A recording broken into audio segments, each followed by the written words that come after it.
in this problem, we're going to once again calculate the impulse. Now,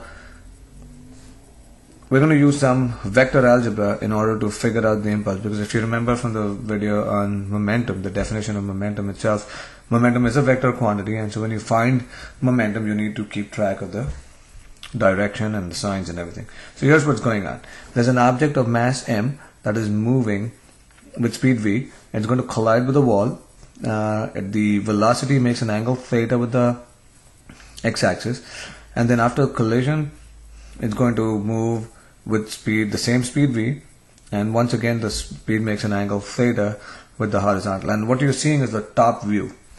Okay, it's an aerial view. So the question is, what is the impulse delivered by the wall to the ball? And once again, we go back to the definition of impulse.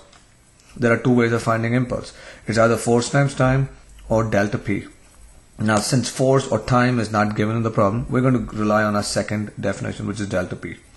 In order to do this, so we're going to use I equals pf minus pi.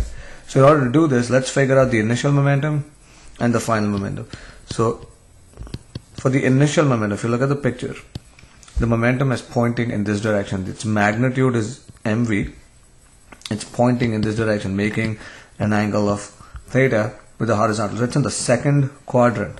So let's figure this out first. So pi is equal to mv, the magnitude, multiplied by cosine of theta. But since it's in the second quadrant, we need to put a negative sign to the x-axis.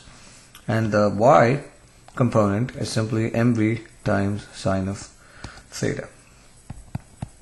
Pf, on the other hand, is equal to, now if you look at Pf, the final momentum, which is after the collision, it moves in this direction, in the first quadrant. Again, the magnitude is mv, the angle is theta. So it is equal to mv cosine theta with a positive sign, comma positive mv sine theta. Alright, so now we have all our components. Let's figure out the impulse.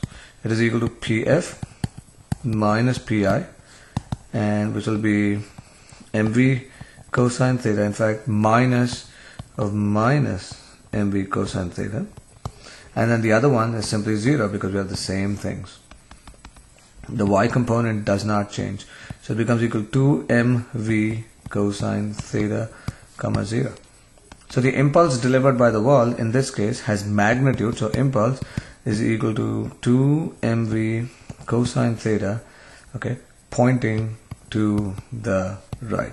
The symmetry here takes care of the fact that the impulse along the y direction is 0 because the momentum along the y direction does not change. The only momentum that changes is along the x direction. That is equal to 2 mv cosine theta. So that's another application of finding the impulse.